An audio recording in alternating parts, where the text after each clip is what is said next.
In this video, I'm going to show you exactly how to deposit money into NDAX, step by step. If you're just getting started, this is the easiest and fastest way to fund your account. Let's get started. First, log into your NDAX account. Once you're signed in, look at the bottom of the screen and tap the blue button. Then select Add Funds.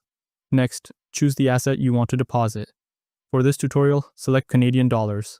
Now you'll see two deposit options: Interac e-transfer, which takes about 30 minutes, and wire transfer, which usually takes around 1 business day. For this video, we're going to use Interac e-transfer since it's the easiest option. Select Interac e-transfer. NDAX will now show you the deposit details. You'll see an email address and a unique message code. Copy this information carefully. That message code is important.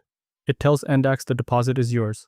Now open your banking app. Set up a new e-transfer and add NDAX as a payee using the email provided. Enter the amount you want to deposit. Then, in the message section, paste the unique message code. Before sending, take a second to double check everything. Make sure the email is correct. Make sure the message code is included, and confirm the amount. Then send the transfer. In most cases, the funds will arrive in about 3 to 4 minutes.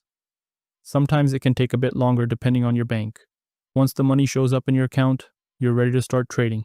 And that's it. If this helped, make sure to subscribe for more simple, step-by-step guides.